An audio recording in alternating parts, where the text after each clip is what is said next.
The Hadza, Tanzania's last true hunter-gatherers. The Hadza people of northern Tanzania are among the last true hunter-gatherers in the modern world. For thousands of years, they have lived in harmony with nature, depending entirely on hunting wild animals and gathering edible plants. Unlike most other communities, they do not raise livestock, they do not cultivate crops, and they do not rely on supermarkets or technology. Instead, they live directly from the land, in much the same way that our distant ancestors once did.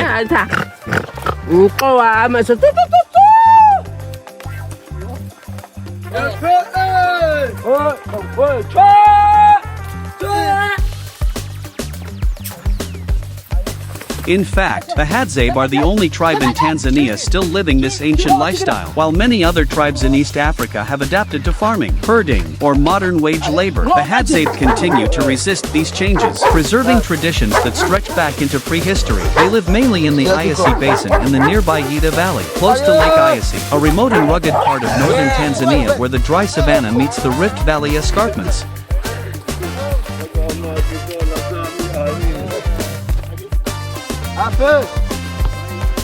One such day, the hunters manage to bring down a wild boar. The moment is electric. Cheers erupt, smiles spread across every face, and the younger boys leap with excitement. The boar is heavy and will feed not just the hunters but their families as well. For the Hadza, a successful hunt means more than food. It is a celebration of life, a confirmation of their bond with nature, and a renewal of their community spirit, a culture holding on.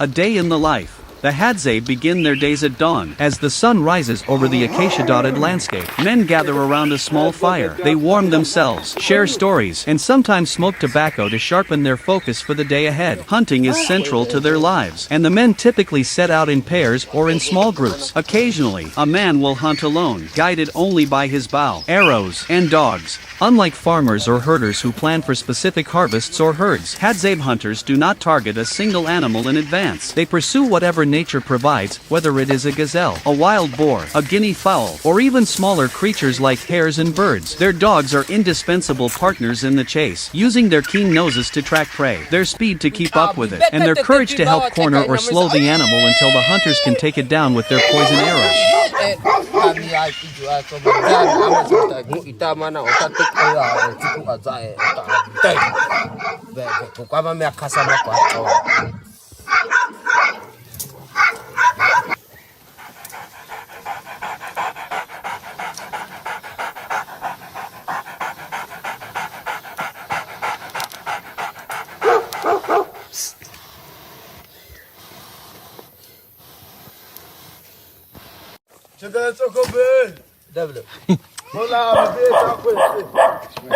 A diverse diet. The Hadza diet is surprisingly diverse. Roughly 30% comes from hunted meat, while the remaining 70% is made up of wild fruits, berries, tubers, honey, and other edible plants. Honey, in particular, is considered a delicacy, and young boys often climb tall baobab or acacia trees to smoke out bees and harvest the sweet golden combs. Fruits like baobab pods and wild berries provide essential vitamins, while roots and tubers serve as reliable food reserves during the dry season. This varied diet ensures that the Hadza get a balance of protein, fat, and carbohydrates directly from nature. The thrill of the hunt. Hunting for the Hadza is not just about food, it is a test of endurance, skill, and teamwork. When an animal is struck by an arrow, the hunters must follow it relentlessly, sometimes for hours. The chase continues no matter how large, fast, or dangerous the prey may be. Dogs often play a key role, tracking and harassing the animal until it collapses. Afia koko yo sameta kweko pito ama ishwa kwa bawa eshina ota ashasha kata obi ena mana itoba mina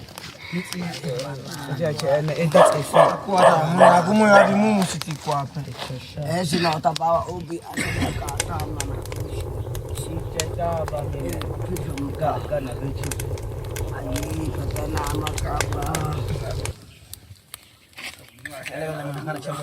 For the Hadza, this way of life is not exotic or unusual. It is completely normal. They have lived this way for countless generations, and despite the pressures of modern society encroaching on their lands, they continue to follow their ancestors' path. Watching them hunt, gather, and celebrate reminds us of humanity's roots. In a world where most people are disconnected from nature, the Hadza stand as living proof of how our forefathers once survived, and as a reminder of the resilience, courage, and joy that can be found in simplicity. Muito é muito como dizer.